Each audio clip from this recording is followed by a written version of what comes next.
El tema de hoy es el propósito de ser diferentes, los jóvenes y el propósito de ser diferentes.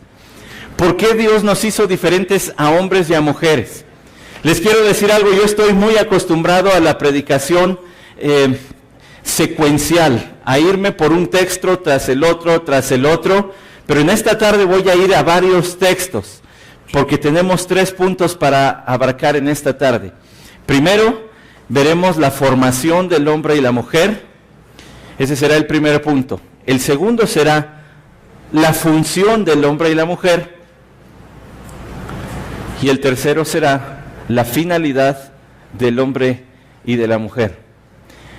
Quiero decirles que vengo en esta tarde muy emocionado. Mi esposa lo sabe, he estado preparándome, he estado estudiando, lo cual es un deleite, es un privilegio, pero además lo he hecho con mucha emoción porque vamos a hablar de un tema que a mí me hubiera gustado que me explicaran cuando estaba joven.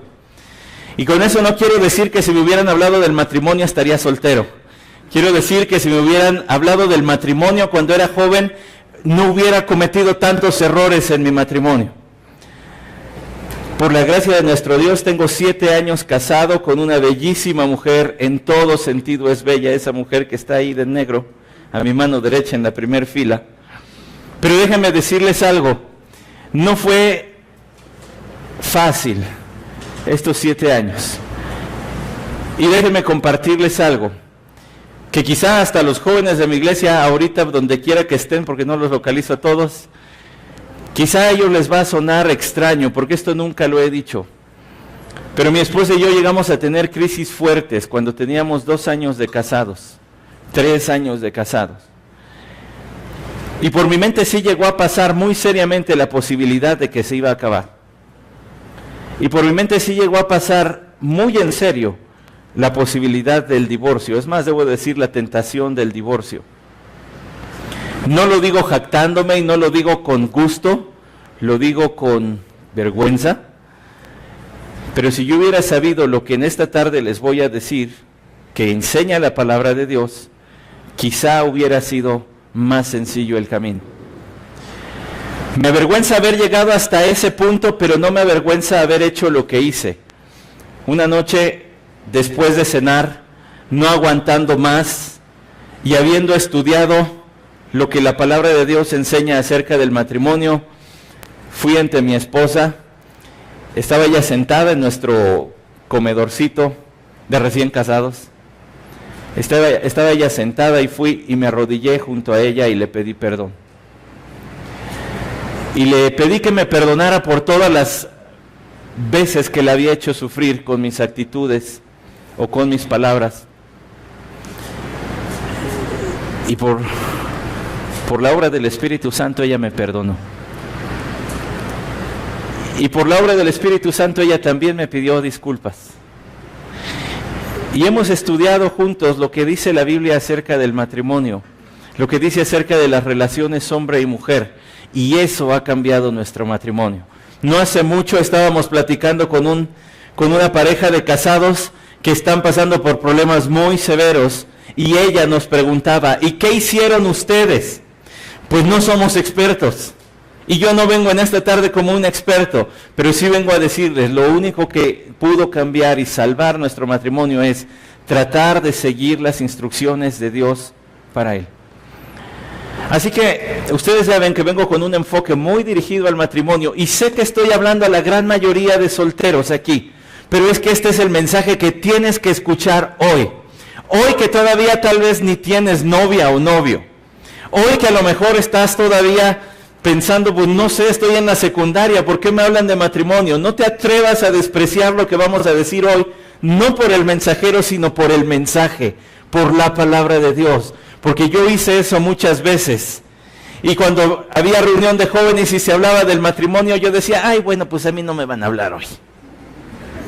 Y me sentaba y me recargaba y medio me recostaba en la silla y dejaba de poner atención y mi mente se iba a otro lado. No hagas eso, este mensaje es para ti. Déjenme decirles algo más. Les advierto, en esta tarde nos vamos a mover mucho a través de la Biblia. Nos vamos a mover a varios textos y voy a tratar de explicar cada uno de ellos, a lo mejor no de forma exhaustiva, pero sí de una forma comprensiva, amplia, de modo que puedas entender el significado de algunos textos y sobre todo también su aplicación para ti.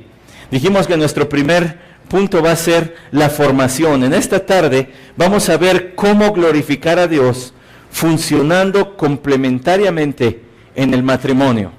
Ese es mi objetivo, que de hoy tú te vayas sabiendo cómo glorificar a Dios funcionando complementariamente en el matrimonio. Vamos a ver la formación del hombre y de la mujer. Por favor, abre tu Biblia en Génesis capítulo 1, versículos 27 al 28. Esa es la lectura que voy a hacer.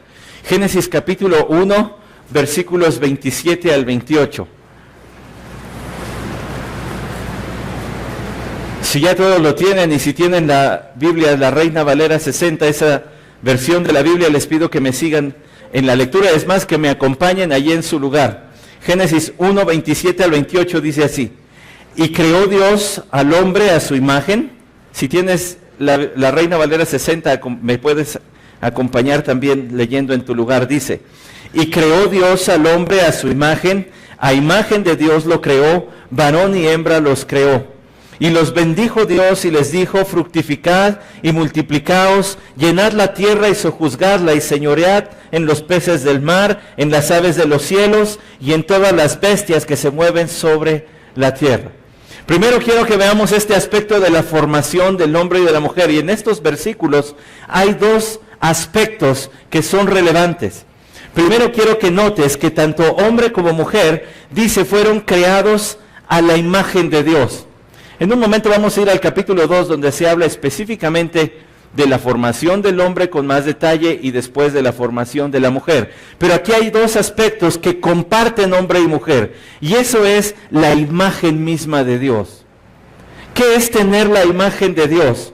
Bueno, tener la imagen de Dios no tiene que ver con nuestro aspecto físico de los hombres y de las mujeres. ¿Por qué? Porque dice Juan capítulo 4 que Dios es espíritu. No tiene forma, no tiene color, no tiene volumen, no tiene olor, no tiene ninguna de las cualidades que tiene la materia, porque Él es espíritu. Entonces, ¿qué quiere decir que Dios hizo al hombre a su imagen? Quiere decir que Dios le dio intelecto, quiere decir que Dios le dio emociones, quiere decir que Dios le dio voluntad. Dios tiene intelecto, por supuesto. La Biblia lo expresa claramente, que Dios es omnisciente. No hay nada que Él no conozca. Al hombre no lo hizo omnisciente, pero sí le dio intelecto, la capacidad de aprender. Tiene capacidad para emitir un lenguaje y ser comprendido. Por eso hay comunicación. Puede haber lenguaje abstracto como las partituras. A lo mejor no conoces la obra de algún autor alemán, o chino, o de donde quieras, pero si sabes leer partituras, sabes interpretar lo que él escribió. El hombre tiene la capacidad intelectual dada por Dios que le permite la comunicación, el razonamiento, el aprendizaje. Tiene emociones, Dios tiene emociones. Incluso se dice que el Espíritu Santo puede ser contristado porque tiene emociones. Dios ama, Dios siente ira. Tiene emociones y también le ha dado al hombre emociones. Dios tiene voluntad, por supuesto, y también hizo al hombre con voluntad. Por eso el hombre está hecho a la imagen de Dios. Quiero que notes lo siguiente: Dios le dio al hombre la capacidad de conocer para que aprenda a andar en sus caminos, para que le profundice en el conocimiento de su persona, para conocer a Dios. Dios te dio emociones, sí, también para relacionarte con Él y relacionarte con tus semejantes. Porque Dios te ha dado su imagen. Tienes emociones, puedes sentir dolor, tristeza, decepción, alegría, gozo, sorpresa, expectación. Dios además te dio voluntad para que rindas tu voluntad a la suya. Por eso dice que Dios dijo que haría al hombre a su imagen. En el versículo 26 y en el versículo 27 lo concreta. Y creó Dios al hombre a su imagen. A imagen de Dios lo creó, varón y hembra. Hombre y mujer tenemos la capacidad de sentir, de decidir y de aprender. Pero no solo eso, el versículo 28 da otras características del hombre y de la mujer, velas.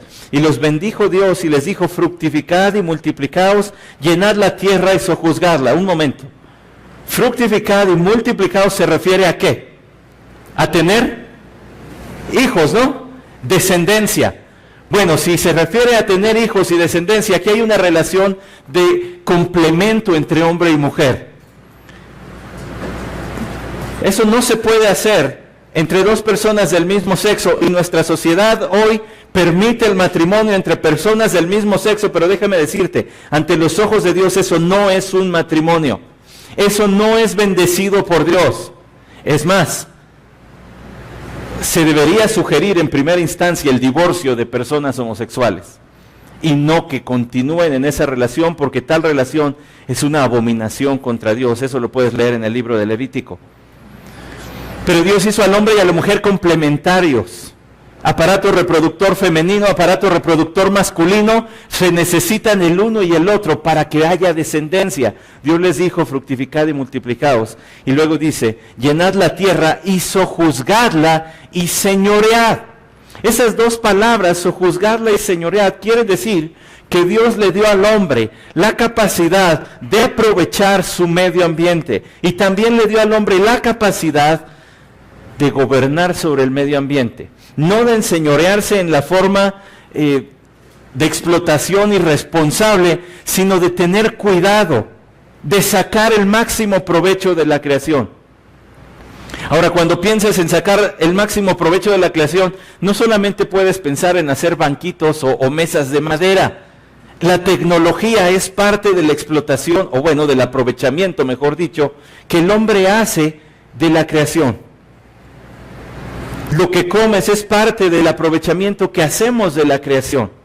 Y Dios le dio al hombre esa capacidad. Dios diseñó al hombre y a la mujer con la capacidad de aprovechar y con la responsabilidad de cuidar el medio ambiente. Sabemos que a final de cuentas este escenario que Dios puso para mostrar su gloria y la historia de la redención, o sea el mundo, Dios mismo lo va a destruir. Pero eso no sería razón para nosotros hacer un mal uso de la creación de Dios. Sería tanto como decir, bueno, pues de todas maneras me voy a morir, así que voy a usar mi cuerpo como yo quiera y lo voy a maltratar. No, porque el cuerpo fue dado para la gloria de Dios. Entonces quiero que veas dos aspectos básicos en la formación del hombre y la mujer. Primero, fue creado a la imagen de Dios, tanto él como ella. Segundo, fue puesto sobre la creación para su cuidado y su aprovechamiento. Es más, tú pudieras ir conmigo y vamos adelantando al capítulo 2, al versículo 15, y te vas a encontrar con que la creación de Dios fue dada al hombre bajo su cuidado. Tomó pues Jehová Dios, estoy leyendo en el 2:15, al hombre y lo puso en el huerto de Edén para que lo labrara y lo guardase. Pon mucha atención a esto porque te va a sorprender. ¿En qué capítulo de Génesis viene la caída del hombre en pecado? En el 3, ¿cierto? En el 3 viene la maldición sobre el hombre, sobre la mujer, sobre la serpiente, ¿cierto? ¿Dónde aparece el trabajo? Aparece en el capítulo 2. No se te ocurre interpretar que, pues es que por Adán tenemos que ir a trabajar. No vayas a pensar así. El trabajo, aunque después se dijo que sería extenuante y que la tierra ya no daría su fruto, parte de la vida perfecta en el paraíso era estar ocupado, era tener un trabajo, y Dios le dio al hombre trabajo. Ahora quiero que por favor veas lo siguiente. Quiero que veas lo que dice el capítulo 2 en la formación del hombre. Vamos a regresar solamente unos versículos. Versículo 7. Entonces Jehová Dios formó al hombre del polvo de la tierra y sopló en su nariz aliento de vida, y fue el hombre un ser viviente. Ya vimos dos características que comparten hombre y mujer: ser hechos a la imagen de Dios, el aprovechamiento y cuidado de la creación. Ahora vamos a adentrarnos a la creación de Adán. ¿Qué es lo que podemos ver aquí que distingue al hombre. Primero quiero que notes que fue creado el hombre en primer lugar. Porque después el Nuevo Testamento va a aprovechar este argumento Pablo, escribiendo a los Corintios y escribiendo a Timoteo, para decirle, ¿quién fue creado primero? ¿El hombre o la mujer? Bueno, si fue creado primero el hombre, eso marca un patrón de jerarquía en el hogar y que se debe reflejar en la iglesia. En el versículo 7 está la creación del hombre, más adelante está la creación de Eva, pero fíjate lo que dice, Jehová Dios formó al hombre del polvo de la tierra. Fue Dios quien formó al hombre. Y eso va contrario a las ideas que quizá en la escuela escuchas, que Dios es una invención del hombre, para llenar una necesidad del hombre. Que las religiones, dijo un pensador, son el opio de la humanidad. No. El hombre no crea a Dios. Dios creó al hombre de acuerdo al relato bíblico. Dios lo formó. Y dice que lo formó del polvo de la tierra. Quiero que, por favor, veamos eso. Formó al hombre del polvo de la tierra y sopló en su nariz aliento de vida. No seríamos más que barro, inerte, si no fuera por la acción divina de soplar aliento de vida. Y déjame decirte algo, esta palabra aliento solo se habla en la Biblia, solo se utiliza para hablar de cómo Dios dio vida al hombre. Y me encanta la forma en que un comentarista lo expresa. Es casi, dice él, John Lange, dice, es casi como si Dios hubiese despertado a Adán a la vida por medio de un beso. Infundiéndole de su propia vida, Dios le dio vida al hombre. Y esto nos muestra que Dios creó al hombre como un ser dependiente de Dios. No hay vida. Él es el autor de la vida. Él es el sustentador de la vida. Él es el creador de todo lo que existe. Dice Juan capítulo 1, Hebreos capítulo 1, Colosenses capítulo 1, dice que Él es el creador. Cristo Jesús es el creador y es el sustentador de toda la vida. No solamente da vida, sino que Él la sostiene.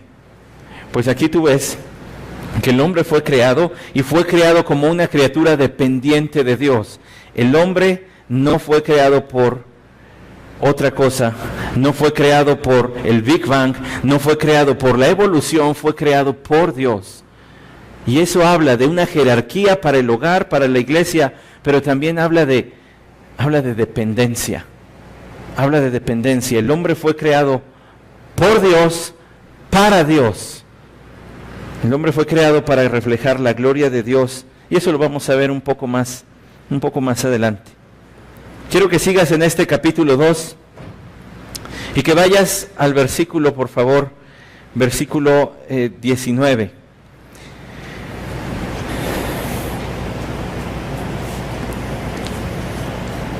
Perdón, quiero que vayas al versículo 16. Y mandó Jehová Dios al hombre diciendo, de todo árbol del huerto podrás comer, mas del árbol de la ciencia del bien y del mal no comerás, porque el día que de él comieres ciertamente morirás. Y dijo Jehová Dios, no es bueno que el hombre esté solo, le haré ayuda idónea para él.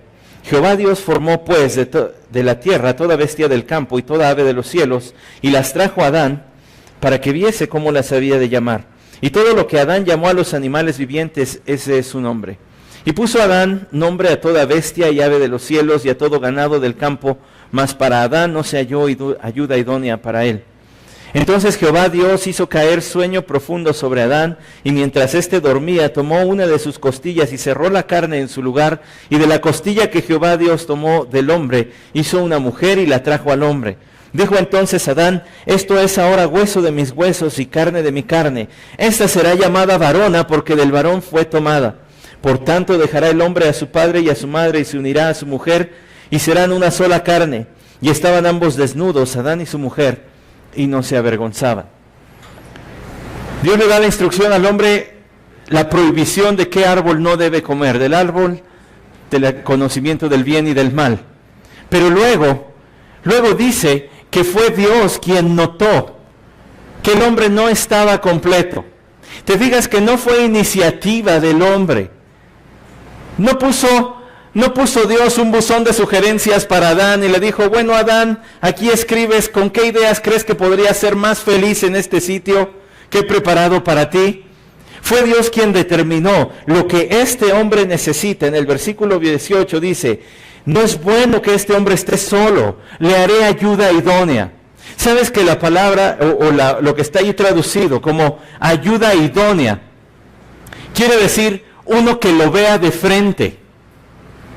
Y ha habido mucha malinterpretación acerca de esa frase, porque hay quien dice que ayuda idónea se refiere a que la mujer es, o puede ser, superior en jerarquía dentro del hogar y de la iglesia al hombre, y la Biblia no dice eso.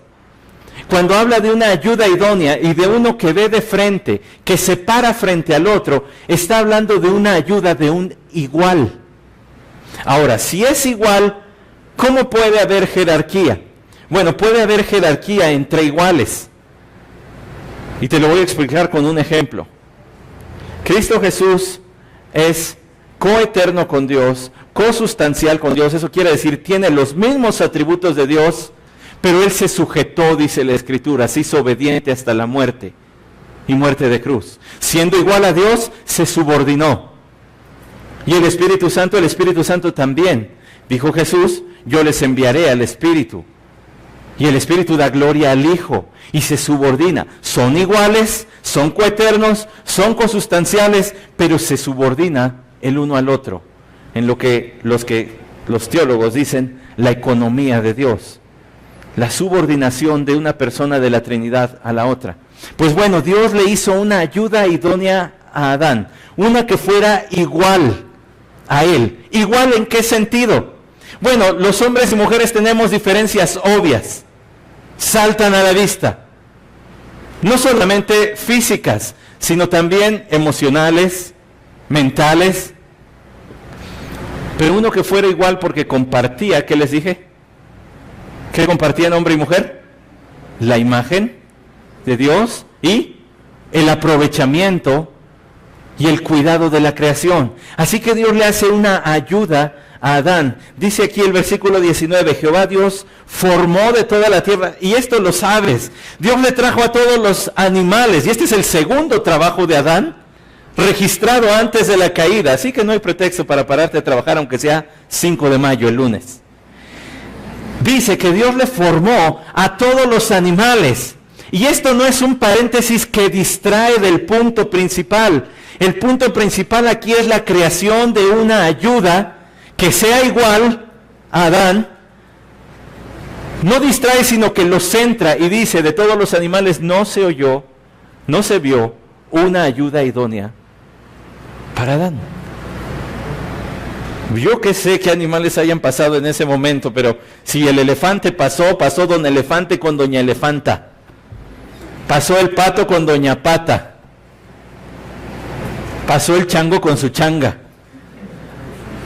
Pasaron los animales, pero para Adán no había ayuda idónea. Y entonces, dice allí, el versículo siguiente, versículo 20, y puso Adán nombre a toda bestia y ave de los cielos y a todo ganado del campo, mas para Adán no se halló ayuda idónea para él. Entonces Jehová Dios, ¿se fijan? No hay sugerencia de que Adán haya dicho, oye Señor, pues el elefante y la elefanta, el chango y la changa, y yo. No hay referencias a eso. Lo que dice es, entonces Dios, y otra vez la acción la toma Dios. Dios es quien hizo caer a Adán en un sueño profundo. La primera cirugía se va a realizar aquí. No sé cuántos doctores o estudiantes de medicina tenemos aquí, pero aquí va la primera cirugía. Dios hizo caer al hombre en un estado de sueño profundo, y mientras que dormía tomó una de sus costillas y cerró la carne en su lugar. La creación de Eva fue diferente de todos los demás seres vivientes. ¿Sabes por qué? Porque Eva fue creada a partir de otro ser viviente. Y la gran pregunta es, ¿por qué? Sin duda que Dios tiene el poder para crear vida de la nada. Y lo sigue teniendo allí, y lo sigue teniendo en ese momento, y lo sigue teniendo hasta nuestro día. Pero ¿por qué hacer una mujer a partir de un ser viviente? Porque ahora la mujer será dependiente del hombre. Porque dentro del plan de Dios, la mujer es una criatura privilegiada, a la cual, si está en su corazón, si está en su deseo casarse, le pone un varón al lado para que cuide de ella, para que provea para ella, para que la proteja, para que la guíe espiritualmente y para que tenga un rumbo en su vida junto a un varón. Por eso es que Dios la crea a partir de un ser viviente, en este caso pues el hombre.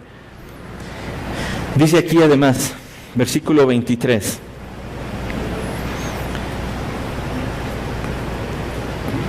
Desde el 22, y de la costilla que Jehová Dios tomó del hombre hizo una mujer y la trajo al hombre. Dijo entonces Adán, esto es ahora hueso de mis huesos y carne de mi carne. Esta será llamada varona, porque del varón fue tomada. Escucha esto, porque es fascinante. Dice que Dios, otra vez la acción la retoma Dios. Fue Dios quien trajo a Eva y se la presentó a Adán. Y Adán exclamó, ¡wow! Esto es ahora hueso de mis huesos. ¿Te fijas que Adán se reconoció? Sin duda que había diferencias físicas obvias, todos las conocemos. Pero Adán vio a uno que era como él. No había otro antes, ahora sí hay uno para mí. Ya no tengo por qué envidiarle a don Elefante que tenga su parejita. Ahora ya tengo yo una que es para mí. Esto es ahora hueso de mis huesos. Y fíjense la forma de expresarlo, porque es muy claro. Esta será llamada varona, porque del varón fue tomada. ¿Sabes que eso en el idioma original dice? Esta será llamada Isha. Estoy transliterando y todo. Porque del Ish fue tomada. Ish siendo hombre, Isha siendo mujer. Hasta en el lenguaje usado aquí se nos quiere decir lo que Dios inspiró a Moisés para escribir es igual, es una para mí. Cuando conocí a mi esposa, cuando la vi por primera vez, todavía recuerdo haber estado, van a decir, este se está aquí quemando, pero ahí les va la historia. Iba a empezar el servicio y yo estaba sentado en el piano listo para tocar, y entonces entró ella por la puerta y todavía la recuerdo con sus zapatos negros chatotes. No sé por qué usaba de esos, yo me imagino que eran muy cómodos. Con su overolito negro y con su blusita blanca debajo del overol. Y cuando me vio dijo, wow. Pero cuando yo la vi dije, wow, wow. O sea, yo me sorprendí más. Fue amor a primera vista el de Adán y de Eva. Adán sabía que en ella encontraba la satisfacción de todas sus necesidades. Adán se pudo dar cuenta de que en ella había todo lo que él necesitaba, pero que también él tenía lo que ella necesitaba. Adán lo pudo ver, o pudo ver más bien a Eva, a su esposa, como la fuente y también el depósito de todo su amor y de todo su placer y de toda su comunión. Déjenme solamente decirles algo acerca de esto. El versículo 24, ahí está el primer matrimonio. Por tanto, dejará el hombre a su padre y a su madre y se unirá a su mujer y serán una sola carne. ¿Quién dijo eso? Dios. Porque si vamos al Nuevo Testamento, le preguntan al Señor acerca del divorcio y el Señor dijo, en el principio no fue así de que se andaban divorciando, sino el que los creó fue el que dijo, por esto dejará el hombre a su padre y a su madre y se unirá a su mujer. Dios instituyó el matrimonio. Y quiero que veas las características de ese matrimonio. Dejará el hombre a su padre y a su madre. Es una relación exclusiva. No caben más que dos. Y hay quien dice el matrimonio es de tres porque allí está Dios. Bueno, si tú lo quieres ver así, está bien. Pero no cabe nadie más. Es una relación monógama. Solamente entre un hombre y entre una mujer. Es una relación heterosexual, es entre hombre y mujer. Aunque nuestro gobierno en esta ciudad le permita a gente del mismo sexo casarse por la ley, ante Dios eso no es un matrimonio, porque el único matrimonio que vale ante Dios es el heterosexual. Y además es una relación íntima, porque dice que ellos serán una sola carne. Cuando tú te casas, Dios te funde en un ser con la otra persona. Y es un ser que solamente debe ser roto por la muerte. Esa es la idea, ese es el plan. Reconozco que la Biblia dice que se puede, en casos extremos de adulterio, llegar al divorcio. Reconozco que si está una pareja de casados y uno llega a la fe en Cristo Jesús, es salvo pues por la fe, y entonces el que no cree se quiere separar, en casos extremos lo puede llegar a hacer. Pero esa no era la idea original. La idea original del matrimonio era un matrimonio duradero, permanente para todo este tiempo en esta vida. Eso es lo que está aquí. Ahora, nada más para cerrar este punto de la formación, déjenme decirles algo. ¿Notaron que se describiera al hombre o a la mujer en algún momento sus rasgos físicos? ¿Qué constituye entonces la verdadera masculinidad y feminidad bíblicas? ¿Los rasgos? ¿La estatura? ¿Se nos dice qué tipo de cuerpo debe tener el hombre? ¿Qué tipo de cuerpo debe tener la mujer? ¿Se nos dice qué tipo de corte de cabello debe usar para verse femenina? Bueno, más adelante veremos que ambos deben vestirse y guardar una apariencia de acuerdo a su género, a su sexo. Pero a lo que voy en este momento es a esto, y ponme mucha atención, a que hay gente obsesionada, incluso entre el pueblo de Dios, con su aspecto físico, con su cuerpo, como si de él dependiera qué tan hombres son, la medida de su bíceps,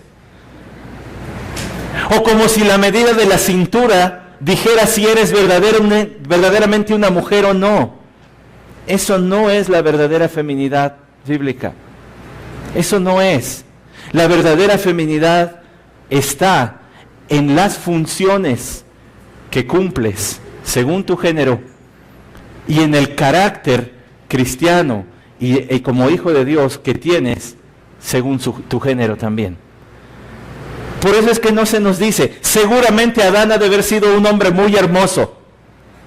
Y no me vean ahorita porque me sonrojan. No es cierto. Seguramente Eva ha de haber sido una mujer muy hermosa. Pero ese no es el aspecto principal. El aspecto principal es que se iban a complementar uno y el otro. Por eso fueron hechos diferentes, para hacer una ayuda, una extensión el uno del otro. Y vamos a la siguiente parte, el punto 2. Yo les dije que estamos viendo nosotros cómo glorificar a Dios funcionando complementariamente en el matrimonio. Y yo también te dije que yo hubiera deseado que de joven me advirtieran y me enseñaran lo que hoy te estoy diciendo. Que me abrieran estos textos de la palabra de Dios y me dijeran acerca del matrimonio, porque me hubiera salvado muchos dolores de cabeza cuando me casé. Así que pon atención. Ya vimos la formación. Dios nos ha formado diferentes para ser complementarios. Nos hizo iguales para ser una extensión el uno del otro, pero nos hizo diferentes para ser complementarios. Ahora vamos a ver que Dios nos ha dado funciones diferentes. Déjame hablarte un poco acerca del matrimonio, y si quieres puedes ir anotando mi siguiente cita, Mateo capítulo 19, versículos del 1 al 12, texto que ya estábamos mencionando. Déjame hablarte un poco acerca de la visión bíblica del matrimonio, porque en nuestra sociedad, donde ya existe algo que se llama divorcio express, el matrimonio está por los suelos en el concepto que hay. Y no dudaría que quizá haya alguien entre nosotros esta tarde que tenga un concepto muy bajo de lo que es o de lo que debe ser el matrimonio. Y quiero en esta tarde elevarlo utilizando la palabra de Dios. Mateo 19 del 1 al 12. Es la ocasión en que los fariseos vienen al Señor a tentarle y le preguntan en el versículo 3, ¿es lícito al hombre repudiar a su mujer por cualquier causa? Y él respondió, ¿no habréis leído? El que los hizo al principio, varón y hembra los hizo, y dijo, por esto el hombre dejará padre y madre y se unirá a su mujer, y los dos serán una sola carne.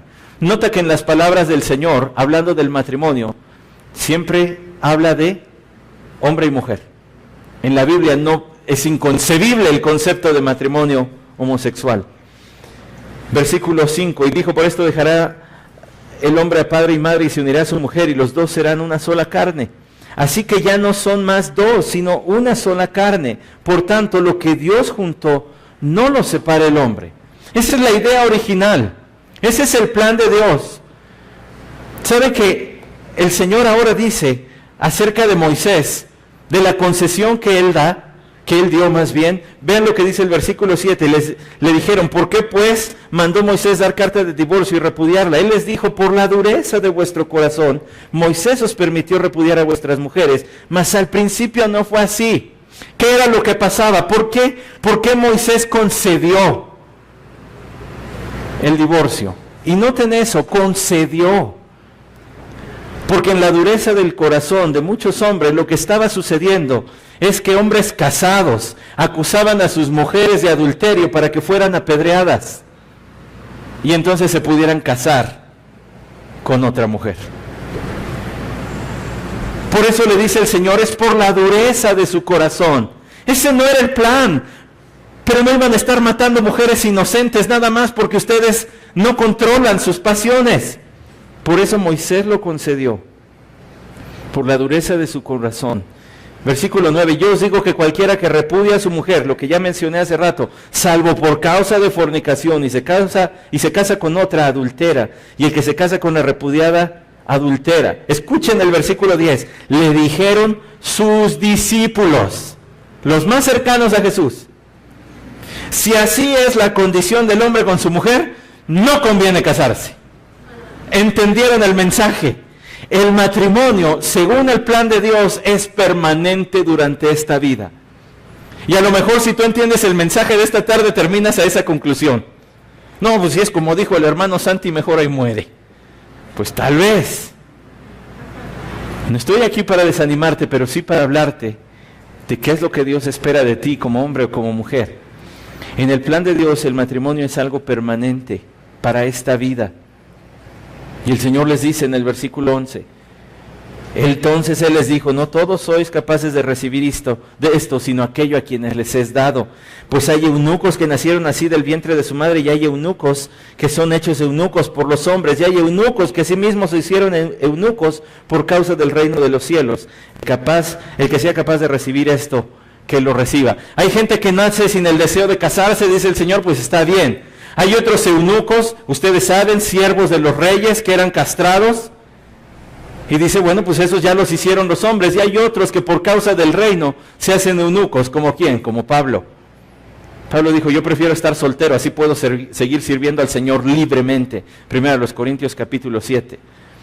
Así que, ¿qué es lo que está aquí? El matrimonio es algo para siempre, en esta vida por lo menos. Fíjense ahora otro texto acerca del matrimonio, y quiero que vayan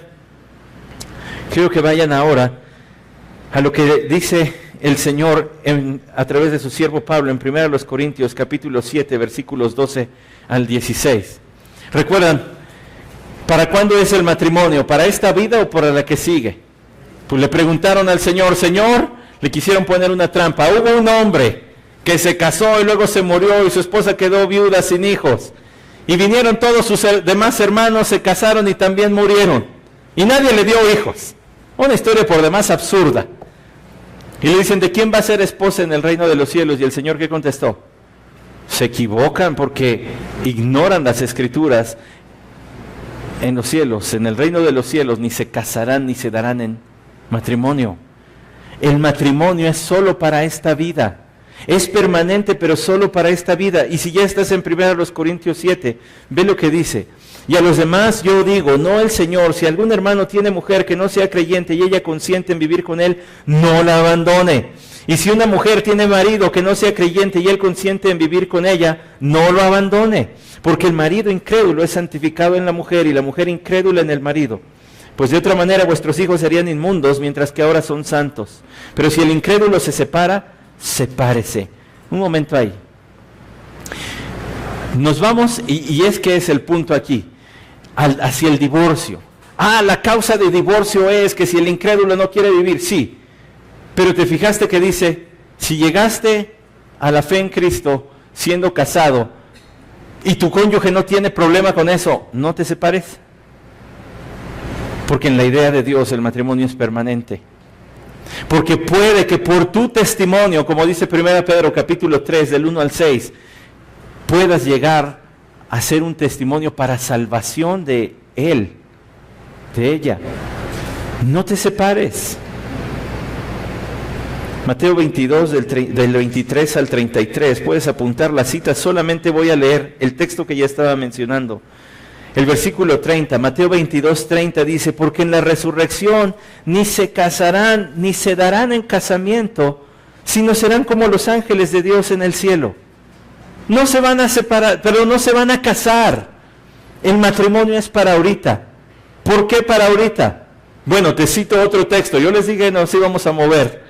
Y vamos a ir a primera de Pedro, capítulo 3, versículo 7. Vosotros maridos, igualmente, vivid con ella sabiamente, dando honor a la mujer como a vaso más frágil y como a coherederas de la gracia de la vida. Escucha esto porque es importante. En la Biblia se habla del matrimonio como un regalo, como una gracia de Dios para esta vida. Y tu esposa, si eres hombre, y tu esposo, si eres mujer, es coheredero de ese regalo.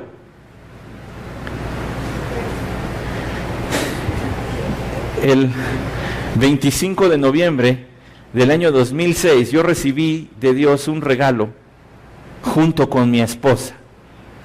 Y fue el matrimonio. Quiero que veas eso, por favor. Es un regalo si lo llevas por las directrices, por los mandamientos de Dios. Puede llegar a ser una relación muy difícil, muy conflictiva, pero si te dispones y con la gracia de Dios y la ayuda de su Espíritu a vivir tu matrimonio por el camino de Dios, vas a experimentar que esto que dice aquí es un regalo para la vida. Yo les dije desde el inicio, no vengo como un experto, no vengo como el que más sabe de este tema, solamente vengo como alguien que ha experimentado la gracia de Dios en su matrimonio y que aprender las cosas que te estoy diciendo hoy salvaron mi matrimonio y puede prevenir el día que formes el tuyo. Pero escucha, porque a lo mejor dices, bueno, pero yo ni novia tengo, ni novio tengo, entonces ahorita a mí qué. Es que tienes que conocer esto para saber cuándo y con quién formar un matrimonio. Debes saber esto para tener idea clara. No se trata nada más de si me gusta. ¿Por qué quieres andar con ella? Pues porque me gusta. Pues eso no es respuesta suficiente. ¿Por qué quieres andar con él? Pues tenemos muchas cosas en común, pastor. ¿Y qué? Yo tengo muchas cosas en común con Israel y no me casé con él. Primero porque es prohibido, ¿verdad? Ya lo expliqué. Y ya está casado además. Escucha bien, tú tienes que conocer cuál es el significado del matrimonio delante de Dios y cuáles son las funciones que te ha dado a ti como hombre y a ti como mujer. Un último texto para hablarte del matrimonio. Hebreos capítulo 13, versículo 4. ¿Qué dice Hebreos capítulo 13, versículo 4? Dice así: honroso sea en todos el matrimonio y el lecho sin mancilla. No es un escape de tu casa el casarte. Alguna ocasión una señorita me dijo, es que ya me quiero casar. ¿Y por qué te quieres casar tan rápido si ni siquiera te conocíamos novio hasta ahorita? Y me dijo, sinceramente me dijo, es que no aguanto vivir en mi casa. Eso no es razón para casarte. El matrimonio debe ser considerado como algo precioso. ¿Sabes que la palabra que está escrita allí como honroso es la palabra timios en el idioma griego? Y esa palabra aparece en 1 de Pedro 1:7 cuando escribe el apóstol Pedro, para que la prueba de vuestra fe, la cual es más preciosa que el oro. Precioso quiere decir de muy alto valor, valiosísimo. A los ojos de Dios el matrimonio es valiosísimo. Por eso debes ir pensándole antes de tomar una decisión de casarte. Es más, antes de tomar una decisión de tener novio o novia. Y después, ¿quién va a ser ese tal o esa tal novio o novia? Tienes que saber que el matrimonio para Dios es valiosísimo y así debe serlo para ti. ¿Por qué es valiosísimo el matrimonio? porque es la representación del amor de Cristo para la iglesia y de la iglesia para Cristo. Por eso es que Dios no lo toma a la ligera este asunto. Porque en el matrimonio el esposo representa a Cristo y la esposa representa a la iglesia. Así que cuando a mí me ven cómo amo a mi esposa, la gente debería decir, ¡qué bárbaro! Así ama Cristo a la iglesia. Y cuando la gente ve cómo me ama mi esposa, la gente debería decir, ¡ay, así es como la iglesia ama a Cristo! Para eso fue dado el matrimonio. Y en un momento voy a ir a aquel texto de Efesios. Pero quiero ponerte esto en claro. El matrimonio es una relación permanente para esta vida. Es considerado por Dios como algo muy valioso y como un regalo para esta vida. Yo no sé los ejemplos que tengas en casa. Yo no sé si en casa lo último que ves es un matrimonio feliz. No sé si lo que ves tal vez de tus tíos, de amigos de la familia, no sea lo que está aquí escrito. Pero déjame decirte, el plan de Dios para el matrimonio es este. Y sé que estoy hablando a jóvenes solteros en su mayoría y por eso es que lo estoy diciendo esta tarde. Debes de pensar muy bien en qué es el matrimonio y conocer esto antes siquiera de empezar a fijarte en un joven o en una señorita. Debes entender de a qué vas. ¿A qué vas? ¿A qué le estás tirando? ¿A qué le voy a entrar? Le estás entrando a algo que Dios considera precioso y que tú también debes considerar precioso. Ahora, avancemos. Vamos a hablar un poco de las características de una mujer. ¿Qué dice la Biblia? ¿Cuáles deben ser las características de una mujer? ¿Cómo describe la Biblia la verdadera feminidad? La verdadera feminidad no está basada en los cosméticos o en las tallas. Los estándares de Dios nunca han cambiado y los estándares del mundo siguen cambiando. ¿Saben ustedes que en los años 50 las mujeres que eran consideradas bellas eran las robustitas, las llenitas? Bueno, bajo su responsabilidad quien lo quiera hacer, pero en las películas de Pedro Infante, ¿cómo son las mujeres, las galanas de Pedro Infante? Pues robustitas, ¿no? Llenitas. Hace unos años, todavía el estándar, el estereotipo de belleza, ¿cómo era? Talla 0. ¿Cierto o no? Y hasta las supermodelos les pedían tener cuerpos de adolescentes. Parecía que ni se habían desarrollado. Los estándares del mundo cambian, los estándares de Dios nunca han cambiado. Y los estándares de Dios no tienen que ver con la apariencia física, sino con el carácter interno y la belleza interna que debe haber tanto en la mujer como en el hombre. Por eso quiero que vayan a Tito capítulo 2, versículos del 3 al 6. Aquí hay un gran listado de cualidades femeninas deseables.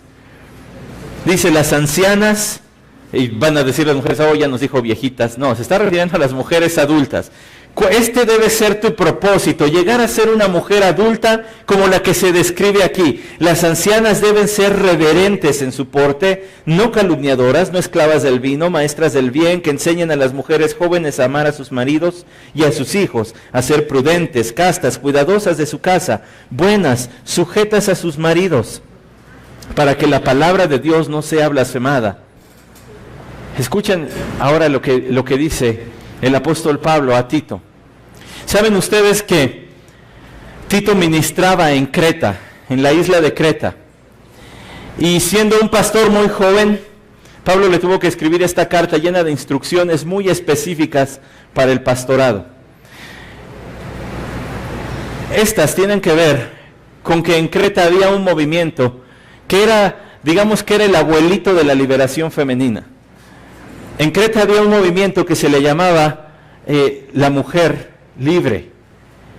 Y ese movimiento lo que hacía era que estaba invirtiendo los papeles y entonces las mujeres estaban pugnando por ser iguales a los hombres y de hecho llegaron a tener muchas más libertades dentro de aquella cultura grecorromana del tiempo de Pablo que en otros sitios del Imperio Romano. Llegaron a ejercer incluso derechos legales, cosa que era impensable en otras naciones. En Creta, además, las mujeres llegaron a tener tanta libertad que llegaron al punto de vivir una sexualidad abierta.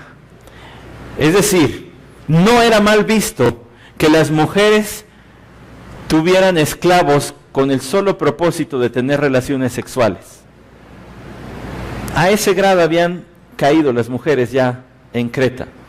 Y por eso Pablo dedica un buen fragmento de su carta para decir cuáles son las características de la verdadera feminidad, de acuerdo a la palabra de Dios. Dice primero que deben ser reverentes, esto es decir, deben tener una conducta con tal reverencia y seriedad de un ministro que cumple un trabajo eclesial.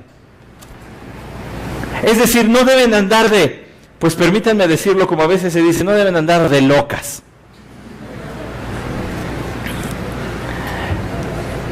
Con lenguaje vulgar, soez, con expresiones indecentes, y ya ni decir de andar con un muchacho y luego con el otro, y luego con el otro, y luego con el otro. Deben ser reverentes, dice Pablo, deben además ellas no ser calumniadoras.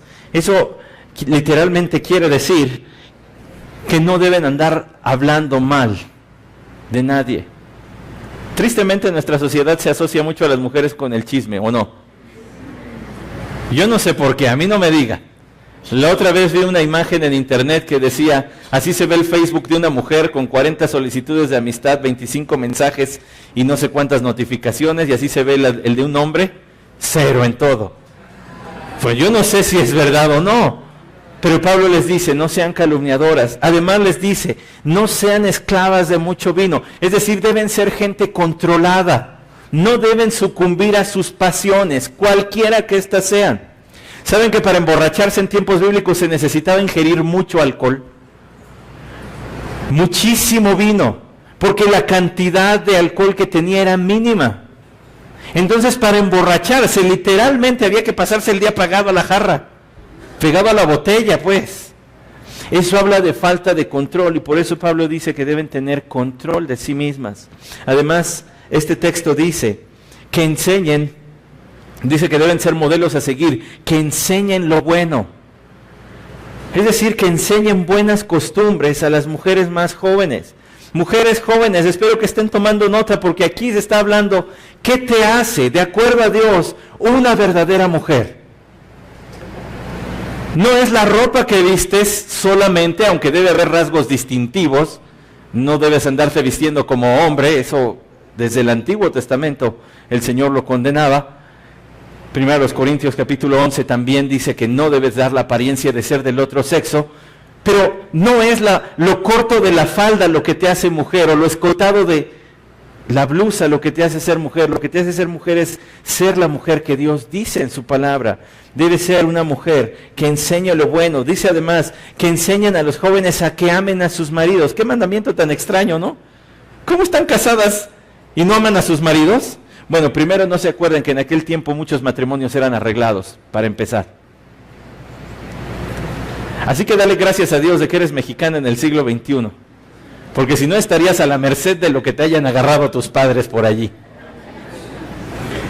Para empezar eso, y para seguirle, ya les hablé del movimiento que había en Creta. Dice que deben amar a sus maridos. Dice además que las mujeres deben amar a sus hijos. Que hay un problema grave, y esto te deja ver qué tan bajo había caído la sociedad en Creta. Porque hasta el afecto natural, el amor que se representa, al menos humanamente, aparte del amor de Dios, como el más puro, el de una madre por sus hijos, Pablo dice que tienes que enseñarles a que hagan eso. Pues, ¿qué estaba pasando en Creta? Exactamente no sabemos qué estaba pasando con los hijos, con los niños en Creta, pero sí les voy a decir algo, lo que pasa en nuestra sociedad. Y lo que pasa en nuestra sociedad es que hoy tú puedes argumentar que no tienes la capacidad económica para sostener a tu hijo, y entonces puedes ir a que te practiquen un aborto. ¿Sabían eso? Está despenalizado el aborto en muchos lugares de este México, incluido en nuestra ciudad. Y hoy, si tú no tienes los medios económicos para sostenerlo, puedes ir y decir, necesito un aborto, porque no tengo para sostenerlo. O es más, tú puedes ir a decir que tienes otros planes de vida. Y casi por cualquier cosa puedes ir y asesinar a un niño. Pablo le dijo a Tito, diles que amen a sus hijos, enséñales a que sean prudentes. Es decir, que eviten los problemas. Prudente es una mente que te salva, una mente que no te mete en problemas, sino que te saca y te mantiene fuera de ellos. Dice a que sean puras. Esto tiene que ver con la pureza general de la mujer, sobre todo en el aspecto sexual, obviamente en su hablar, en su comportarse, en procurar la virginidad y mantener la virginidad hasta el matrimonio. Dice a que sean hacendosas en el hogar. Fíjense, eso está muy interesante. Dice, hacendosas en el hogar y amables. ¿Por qué les menciona esas dos juntas? Porque Pablo lo que le está diciendo es que ellas sepan llevar bien el hogar y que sean buenas en el hogar. Las mujeres hoy en día experimentan mucha presión, sobre todo de otras mujeres, por ser independientes. Y no sé si todas las mujeres que están aquí lo estén viviendo, pero generalmente existe la idea así entre mujeres, es que tienes que superarte, tienes que ser libre, tienes que ser independiente, tienes que ser empresaria, trabajadora, ejecutiva. Eso no está mal, siempre y cuando no interfiera cuando estés casada con las labores en el hogar. Que no descuides el hogar, que sean capaces, dice además, que se sujeten a sus maridos. Les doy otra cita, solamente mencionaré muy poco acerca de esta. Es parecida a la lista que da Pedro en 1 de Pedro capítulo 3, versículos del 1 al 6. Allá también se menciona que sean castas, que sean puras, recatadas, que sean respetuosas a sus maridos. Y fíjense que allá Pedro dice, vuestro atavío no sea el externo, de peinados ostentosos, de adornos de oro, de vestidos lujosos, sino el interno, el del corazón, en el incorruptible ornato de un espíritu afable y apacible. Dice Pedro, lo que debe adornar la vida de una mujer no es tanto la ropa que viste, si es de marca o no. No es tanto el peinado, si es extravagante o no, sino es el espíritu, la actitud interna.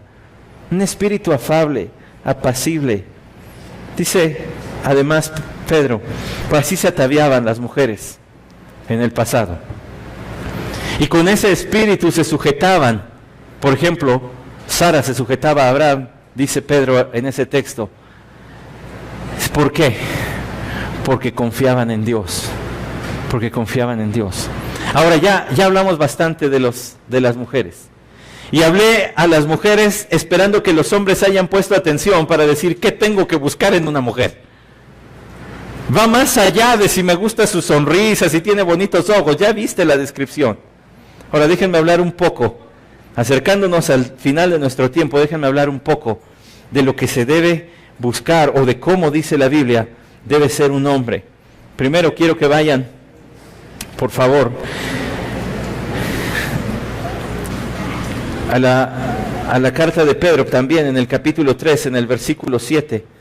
Y fíjense bien cómo debe el hombre ser para con su esposa. Dice Pedro allí que los hombres deben tratar a sus mujeres ¿cómo? Bueno, oigo mucho murmullo y no sé si están platicando del fútbol, si alguien trae por ahí prendido el fútbol o no. ¿Cómo dice que deben ser los hombres? ¿Cómo deben tratarlas? Conforme a su conocimiento. ¿Y deben ser qué? Deben darle honor a la mujer como un vaso más frágil. Los hombres deben ser delicados, tiernos para con la mujer. Deben entender que es una criatura dependiente del hombre. Mujeres, déjenme decirles algo. A menos de que te cases engañada, no tienes por qué casarte con un patán. Y te lo voy a decir de una vez. Firmar el acta no lo va a cambiar. Si hoy te trata mal, mañana te va a tratar mal. Si hoy es un patán, lo más probable es que mañana se siga comportando igual. Y yo sé que hay santificación por la gracia de Dios, yo sé todo eso, lo entiendo bien. Y no niego que el Espíritu Santo es capaz de cambiarnos, pero atarte a una relación así desde el noviazgo es algo que debes pensar 2 veces. Porque si desde ahorita no está permitiendo la obra del Espíritu Santo en su corazón, firmar un acta no lo va a comprometer más que haber aceptado la obra de Cristo en la cruz por sus pecados. Y se los digo porque en alguna ocasión me tocó ver a una muchacha ser golpeada por su novio afuera de su casa. Y ya ni les digo de las historias que he tenido que escuchar como pastor de mujeres que son golpeadas por sus maridos. A menos de que haya sido un príncipe azul durante el noviazgo y después se haya convertido en un ogro, sí hay manera de detectarlo y sí hay manera de decir, no, aquí debo tener cuidado y más vale decir, aquí corrió, que aquí quedó. Quiero que vean, por favor, lo que dice la palabra de Dios acerca de los varones, y para esto vamos a ir también allí a la carta de Pablo a Tito. Vamos a regresar allí a Tito capítulo 2, porque quiero que vean lo que dice acerca de los hombres en el versículo 2. Que los ancianos, aquí no quiere decir pastores, quiere decir hombres adultos, sean sobrios, serios, prudentes, sanos en la fe, en el amor, en la paciencia. Es decir, que sean sobrios, que tengan dominio sobre sí mismos. Señorita, si hoy no puede controlar su deseo de ver el fútbol y cumplir sus responsabilidades, mañana tampoco lo va a hacer. Joven, si hoy estás teniendo problema en controlar tus impulsos, tus gustos, tus deseos, mañana los vas a tener pero agigantados. Porque mañana vas a tener el dinero que tal vez no tienes hoy como estudiante. Y vas a poder complacerte en todos tus gustos. Así que debes tener cuidado, debes ser sobrio, debes ser prudente. Dice aquí el versículo 2, dice serios antes. ¿Qué es serio? No es que no disfrutes del humor, es que sepas cómo conducirte de acuerdo a la ocasión. Que si estás en una reunión familiar, bueno, pues se presta para el relajo, para la diversión, pero si estás en una entrevista de trabajo, pues te sepas conducir también allí, que seas una persona seria, que seas prudente. Lo mismo que con las mujeres, que tengas una mente que no te mete en problemas, sino que te mantenga fuera de ellos. Y fíjense, porque aquí me voy a dar vuelo en un ratito, que sean sanos en la fe. ¿Qué quiere decir ser sano en la fe? Que tú como hombre vas a recibir la responsabilidad de guiar espiritualmente tu matrimonio, tu esposa y tus hijos. Así que más vale que tengas una fuerte base doctrinal, un buen cimiento en la Escritura, porque vas a tomar muchas decisiones. ¿Qué se ve y qué no se ve en la casa? Tienes que ser sano en la fe. ¿Qué se hace? ¿Qué se compra? ¿Qué no se compra? Dice que los hombres también deben ser sanos en la fe, en el amor. Debes tener un amor por tu familia primeramente y también por tus semejantes, y luego en la paciencia. Aquí es donde muchos hombres fallamos. Y les voy a decir por qué. Porque cuando vienen los problemas sobre el hogar, muchos hombres se acobardan y se hacen para atrás. Y toman una actitud pasiva. Y hay mujeres que toman una actitud agresiva. Y entonces el matrimonio y el hogar sufren. ¿Por qué? Porque los papeles se invierten. ¿Quién fue creado primero? El hombre. Y eso es reflejo de la jerarquía. ¿En dónde? En el hogar y en la iglesia. Y cuando eso se invierte y la mujer está por encima del hombre, sea en el hogar o sea en la iglesia, va a haber dolor. Porque hay pecado. Y van a venir todas las consecuencias que tengan que venir sobre ese matrimonio, sobre esa iglesia. Por eso es una aberración esto de las pastoras, como Pablo ya lo decía, 1 Timoteo capítulo 2, versículos 11 al 15. Yo no permito a la mujer que enseñe, que tenga la autoridad de pastor. Y aquí nosotros podemos ver que el hombre tiene que ser sano en el amor y tiene que ser sano en la paciencia, en la perseverancia. Tienes que ser fuerte, ante los problemas. Tú eres el guía y la gracia de Dios te puede capacitar para el rol que Dios te dio. Vamos al último texto que voy a usar esta tarde, a punto de terminar, porque aquí concluiremos nuestra perspectiva de la masculinidad bíblica y concluiremos también con la finalidad para la cual fuimos hechos diferentes, hombres y mujeres. Efesios capítulo 5, que fue el texto que pedí que se leyera durante el inicio de esta reunión, que pedí que se leyera porque es el culminante y porque aquí va a estar la conclusión. Someteos los unos a los otros en el temor de Dios, las casadas estén sujetas a sus propios maridos como al Señor, porque el marido es cabeza de la mujer, así como Cristo es cabeza de la iglesia, la cual es su cuerpo y Él es su Salvador. Así que como la iglesia está sujeta a Cristo, así también las casadas lo estén a sus maridos en todo. Maridos, amad a vuestras mujeres, así como Cristo amó a la iglesia y se entregó a sí mismo por ella, para santificarla, habiéndola purificado en el lavamiento del agua por la palabra, a fin de presentársela a sí mismo una iglesia gloriosa, que no tuviese mancha, ni arruga, ni cosa semejante, sino que fuese santa y sin mancha. Así también los maridos deben amar a sus mujeres como a sus mismos cuerpos. El que ama a su mujer, a sí mismo se ama, porque nadie aborreció jamás a su propia carne, sino que la sustenta y la cuida, como también Cristo a la iglesia, porque somos miembros de su cuerpo, de su carne y de sus huesos. Por esto dejará el hombre a su padre y a su madre, y se unirá a su mujer, y los dos serán una sola carne. Grande es este misterio, mas yo digo esto respecto de Cristo y de la iglesia. Por lo demás, cada uno de vosotros ame también a su mujer como a sí mismo, y la mujer respete a su marido. ¿Saben lo que quiere decir sujetarse? Sujetados los unos a los otros, está en el versículo 21. Así que el mandato de sujetarse es para ambos sexos, no solo para la mujer, aunque luego se enfatice en la mujer. ¿Por qué? Porque ese es el orden que Dios dio. Sujetarse es una palabra de orden militar, upotazó en el idioma original, que quería decirse debajo de, ordenarse por categorías. Lo que Pablo está diciendo no es que el hombre tiene derecho de ejercer un dominio tirano sobre la mujer y que la mujer debe ser pues algo así como su criada y amante. No está diciendo eso. Pablo dice, las mujeres reconozcan su papel subordinado debajo del hombre con una actitud sumisa.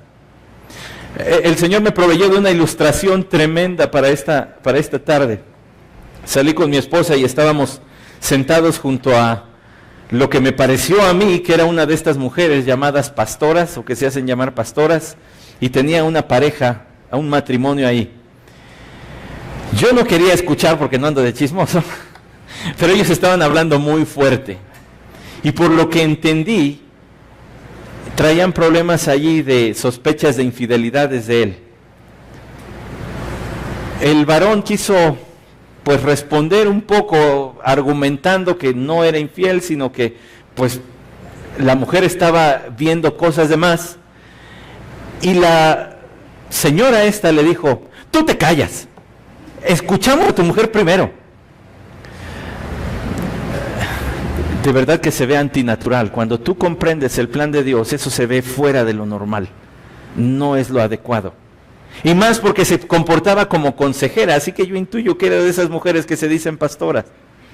Por su lenguaje, espero que no. Tenía un lenguaje florido que qué bárbara. Pero me da la impresión de que sí era de esas. Lo que Pablo dice aquí es que la mujer debe reconocer su lugar subordinado, sujetarse a su marido. Pero que el marido, fíjense bien, debe cumplir varios aspectos. Dice que el marido debe ser un hombre que debe amar a su esposa y lo debe hacer como Cristo a la iglesia. Versículo 25, maridos, amad a vuestras mujeres, así como Cristo amó a la iglesia. No hay nada de malo en ser el líder y ser amoroso, ¿eh? Nuestro Señor Jesús es el más grande líder que se ha parado sobre esta tierra y Él era todo amor. Un líder puede ser amoroso, tú como varón tienes que ser un líder amoroso. Y dice que el Señor se entregó a sí mismo por ella. El esposo debe ser un esposo que ama sacrificadamente, que pone los intereses de su esposa antes que los suyos. Quizá ningún esposo aquí lleguemos al punto de vernos enfrentados a tener que dar nuestra vida por la de nuestra esposa. Pero déjame decirte que hay sacrificios diarios que se tienen que hacer. concesiones que hay que hacer. En tus gustos, en tus costumbres, en ayudar en el hogar, en traer el sustento, pequeños sacrificios cotidianos que vas a vivir haciendo por tu esposa si decides casarte. El esposo además debe ser una influencia santificadora en su esposa, porque dice que Cristo se entregó por la iglesia para santificarla, habiéndola purificado. Yo sé que tú y yo no santificamos. Quien santifica es el Espíritu Santo, pero tú y yo somos instrumentos para esa santificación si nuestra influencia sobre nuestra esposa le guía más cerca del Señor y no le conduce lejos de sus caminos. Joven y señorita que piensas quizá en un futuro casarte, mídele bien desde ahorita, porque el tipo de influencia que es él hoy, ese muy posiblemente va a ser en el matrimonio. Ese tipo de influencia va a llegar a ser. Déjame decirte que vas a ver más a tu esposo que al pastor, a no ser que tu esposo sea el pastor, como el caso de... Vas a escuchar más a tu esposo que al maestro de escuela dominical. ¿Quién crees que va a tener más influencia espiritual en tu vida? Obviamente, si tú buscas al Señor, tendrás discernimiento para saber si tu esposo te está conduciendo por el camino del Señor o no. Pero la mayor influencia espiritual, después obviamente del Espíritu Santo, va a ser tu esposo. Joven, prepárate para hacer eso, el guía espiritual de la familia. Hay muchas mujeres, y déjenme decirles esto, hay muchas mujeres que vienen a consejería diciendo, pues es que mi esposo es el que ni quiere venir, yo lo tengo que despertar el domingo en la mañana. Y como esas muchas otras cosas, quien dirige el devocional familiar y quien estimula que haya devocional familiar, generalmente es la mujer. Eso no puede seguir ocurriendo, varones.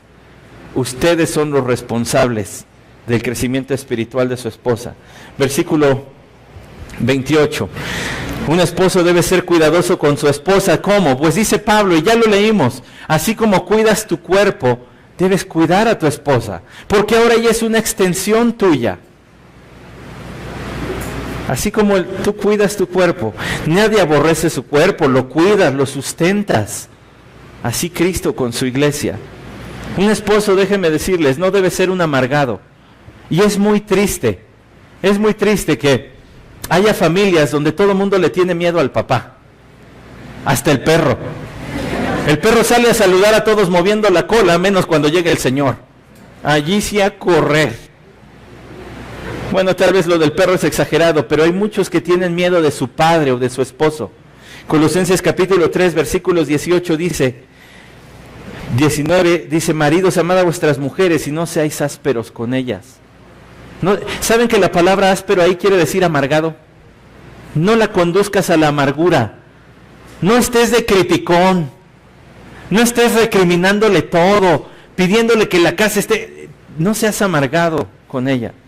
Ahora, quiero que, con tu vista, porque aquí voy a concluir. Ya hemos hablado de la formación, ya hemos hablado de la función, y muy rápido te voy a decir la finalidad, porque es muy claro lo que está en el texto ahí. Quiero que vayas a Efesios capítulo 5, versículos 22 al 33, y que notes todas las expresiones donde dice cómo o así como. Todas las expresiones de comparación que hay en ese versículo, en esos versículos, perdón. ¿Estás viendo? Así como Cristo, así como, ¿cierto? Como Cristo amó a la iglesia, cómo hizo esto, cómo hizo aquello. ¿Ya las notaste? ¿Sabes por qué Dios hizo diferentes a los hombres y a las mujeres? Dios los hizo diferentes con el propósito de complementarse. ¿Para qué? Para armar un cuadro completo del Evangelio. Y eso ya te lo había mencionado hace rato. El propósito del matrimonio no es la reproducción de la raza humana. Ese es un subpropósito. El propósito del matrimonio no es que seas feliz con el príncipe azul o con la princesa, al menos Fiona. El propósito del matrimonio es representar a Cristo y la iglesia ante los ojos del mundo. Ese es el propósito y ese es el lugar elevado que Dios le da al matrimonio. Por eso Dios nos hizo diferentes, por eso Dios nos hizo complementarios, porque su idea es dejar un testimonio a este mundo de cuánto Cristo ama a la iglesia, de cuánto Cristo padeció por ella, de cómo Cristo se entregó sacrificadamente y de cómo la iglesia debe corresponder ese amor hacia su Salvador y su Señor. Para eso es el matrimonio. Para eso es que tienes novio o tienes novia. Si es para eso, gracias a Dios. Y si piensas un día tener novio o tener novia, fíjate bien, que los dos estén en el entendido de este propósito divino para la relación matrimonial. Así que concluyo con lo siguiente esta tarde. Lo que compone la verdadera feminidad y masculinidad es el propósito de Dios, sus funciones, su carácter, lo que hacen en el matrimonio. No tiene que ver con su cuerpo, tiene que ver con el carácter. Lo que compone la verdadera feminidad y masculinidad es más allá de la identidad de género en el aspecto físico, sino es porque tienes la oportunidad de encarnar el Evangelio en la relación de pacto matrimonial que Dios ha establecido. Así que espero que después de esta tarde tu concepto de Dios haya crecido y se haya elevado. Y espero también que tu concepto de matrimonio haya crecido y se haya elevado. Y tu concepto de lo que es un hombre haya crecido y se haya elevado. Sí, a ti mujer. Y que lo que busques sea lo que la Biblia dice debe ser un hombre. Y que lo que busques tú como varón sea lo que la Biblia dice que debe ser una mujer. Vamos a terminar con una oración, por favor. Padre, te agradezco el privilegio inmenso de hablar a tus hijos y a tus hijas. Y Señor, aunque el tema ha sido muy amplio, muy vasto y quizá apenas estamos rascando la superficie de este asunto, que sirva, Señor, como un estímulo para que cada uno de nosotros siga ahondando en estos textos, en estos temas, y que, Señor, de esa forma podamos cumplir el propósito por el cual tú nos has dado un sexo y una serie de diferencias con el sexo opuesto. Y que, Padre, cada uno de nosotros trabaje y se esfuerce por cultivar el carácter que está delineado claramente en tu palabra. Los estándares del mundo han cambiado y seguirán cambiando, Señor. Pero los estándares de tu palabra, el Dios eterno, son eternos. Esto es lo que tenemos que ser. Y esto es lo que tenemos que buscar en la pareja que deseamos tener, si es que lo deseamos para esta vida. Gracias, Señor, por tu palabra. Es una guía, sin duda es una guía para nuestra vida. Es una lumbrera a nuestro camino. Te pido por cada uno de estos jóvenes. Tú sabes la situación de la que provienen. Tú sabes los ejemplos que tengan en casa o alrededor de ellos. Pero tienen tu palabra, Señor. Que sigan el modelo no de casa, si no es bueno, sino que sigan el modelo de tu palabra. Y sobre todo, Padre, que aunque estén en la adolescencia, aunque estén muy jovencitos desde hoy, por la gracia de tu Hijo Jesús, que hay en tu Hijo Jesús, puedan crecer en santificación y en el carácter que tú esperas de cada uno de nosotros. Porque lo pedimos en el nombre de tu Hijo Jesús. Amén.